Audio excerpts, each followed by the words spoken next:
I still remember the exact moment the village priest looked me in the eyes and told me that the child I was holding would one day destroy everything. Not the town. Not the church. Everything. And I remember looking down at that small, trembling face wrapped in a threadbare blanket, those dark eyes blinking up at me like he was just as afraid of the world as the world was of him. Every person in that village believed I was holding something unspeakable. And I was the only one who believed they might all be terribly, dangerously wrong. By the end of what I'm about to tell you, I promise you will understand something I had to learn the hardest way possible. The greatest battle I ever fought was never against that child. It was against what fear does to people who believe they are doing the right thing. To understand why I refused to abandon him, you first need to understand who I was before he ever entered my life. I had been a nun for 11 years when all of this began. My name is Sister Agnes, and I lived inside the walls of a small convent in a rural part of the country where old beliefs ran as deep as the roots of the oak trees outside our chapel. Life inside those walls was quiet, predictable, beautiful in its simplicity. I woke before dawn, I prayed, I worked in the garden, I helped care for the 3 or 4 abandoned children the convent would sometimes take in when nobody else would. That was my favorite part of the work. The children. Because I had always believed, truly believed in my bones, that no child enters this world already condemned. Every child is just a child. Frightened and small and needing someone to reach back. I was not naive about the world. I understood darkness. I had grown up seeing it. But I also understood something that I think a lot of people forget the older they get. Fear is contagious in a way that love has to work very hard to compete with. It started with rumors.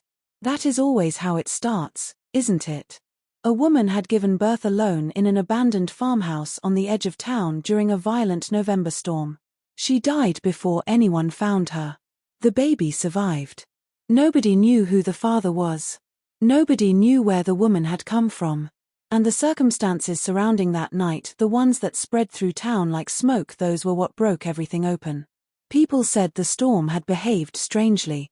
That animals in the area had gone silent for hours before the birth and then acted wild afterward. An elderly man claimed he saw something moving in the sky that night that he couldn't explain. A farmhand said the well on the property ran dry the morning after and never filled again. None of these things were proven. None of them were investigated seriously. But in a town like that one, a story doesn't need proof to become truth. It just needs enough frightened people repeating it. And then someone found an old local manuscript. I don't even know how to describe what it supposedly said. Something about a child born of no known father, arriving in storm and sorrow, marked by silence and ruin. People began connecting dots that may not have ever been connected to begin with. And within 2 weeks of that baby's birth, the entire town had quietly agreed on something monstrous. That this child was not just an orphan. That he was something far worse. The church asked our convent to take him temporarily while they decided what to do. I volunteered before anyone else could speak. The first time I held him, my hands were shaking. Not because I believed what people were saying. They were shaking because I was furious. He was maybe 3 weeks old. He had a small bruise on his cheek from being handled too roughly by someone who was afraid to even touch him properly. He made the softest sound when I pulled him close. And something in me went completely still. His name, according to the only document found with his mother, was Elias. I named the feeling I had in that moment something I still don't have a perfect word for. It wasn't pity. It was more like recognition. Like I was looking at every person who had ever been decided about before anyone bothered to know them. The weeks that followed were difficult in ways I had not fully anticipated.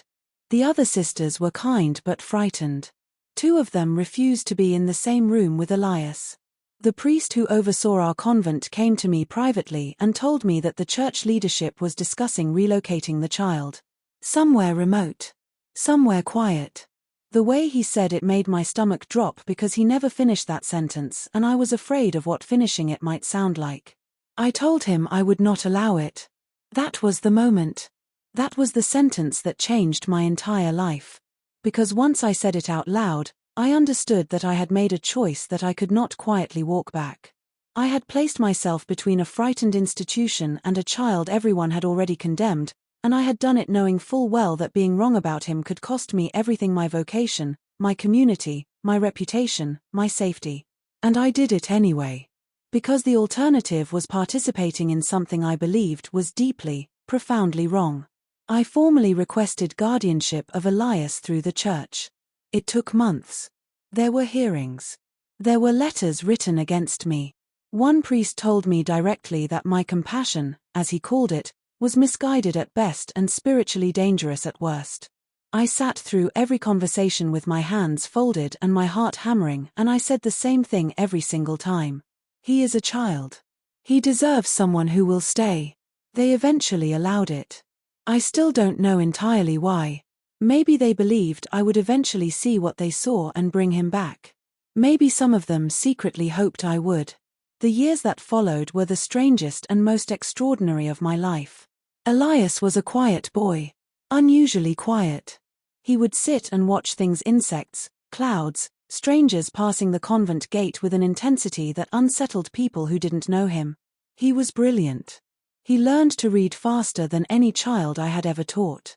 He asked questions that were honest and sometimes cutting in a way that made adults uncomfortable. Not cruel questions. Just true ones. The kind children ask before they learn it is safer not to. But the town did not see any of that. What the town saw was a strange, dark-eyed boy who had grown from a cursed birth. And strange things did keep happening. I have to be honest with you about that. When Elias was 6, a small fire broke out in the church storage building the same week he had been publicly turned away from a community gathering. When he was 8, a farmer who had openly threatened him lost most of his harvest to an unusual frost that hit only his property. Coincidences? Possibly. The kind of things that happen in rural places all the time but get remembered differently when there is already a story attached to someone. I told myself that. I still mostly believe it. But there were moments, quiet, private moments, where I sat alone in the dark and I asked myself the question I had been refusing to ask. What if I was wrong? What if everyone else could see something I was too close to see? What if my love for this child had blinded me to something real? I never reached a clean answer. I'm not sure I was supposed to. When Elias was 12, someone from outside the town arrived. A man who claimed to be a religious researcher, interested in the old manuscript, interested in the child. He seemed educated and calm, and I trusted him more than I should have. He spent 3 weeks in town, interviewing people, reviewing records. And then he told me something that sent ice through my chest. He said that the manuscript people had been using to condemn Elias had been mistranslated. That the original text was about something completely different. That someone, decades ago, had either deliberately altered the interpretation or simply gotten it wrong and passed that error down like gospel. He left before I could ask him everything I needed to ask. I never found him again. I don't know if that means the prophecy was false from the beginning. I don't know if it means someone engineered the fear around Elias intentionally. I don't know if the manuscript matters at all or if it was only ever a vessel for what people already wanted to believe. What I know is what happened the year Elias turned 16. The town reached a breaking point. A series of accidents: a collapsed roof, a sick harvest, a child who wandered off and was found safe but shaken, all happened within the same month. Elias had been seen near none of it. But none of that mattered anymore. The stories had been building for 16 years and people were ready to act on them. A group of men came to the convent gate one evening. They were not violent. But they were immovable. They wanted Elias removed. Permanently. Some of them were people I had known for years. Good people, I had believed.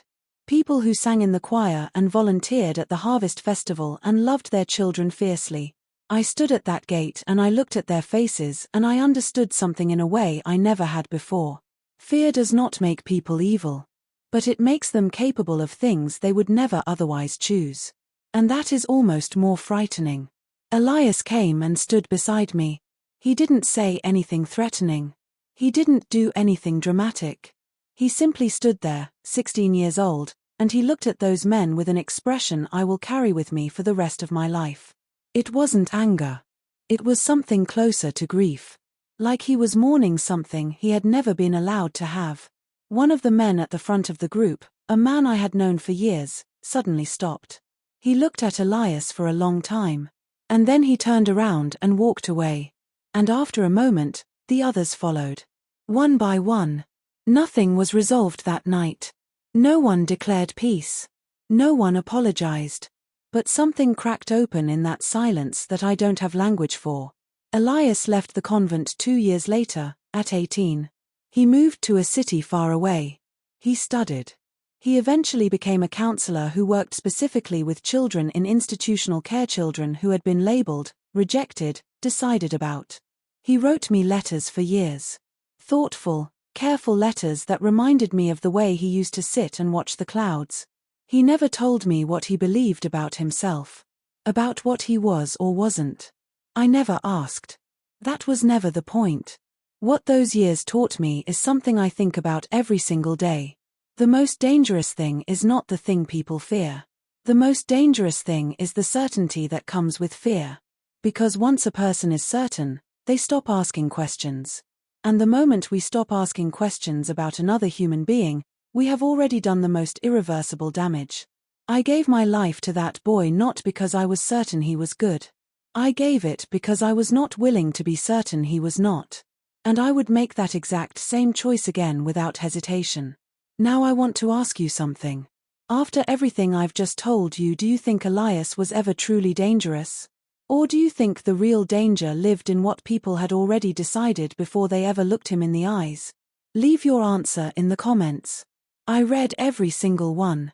And if this story made you stop and think differently about how we judge people before we know them, please share it. Someone in your life might need to hear it today.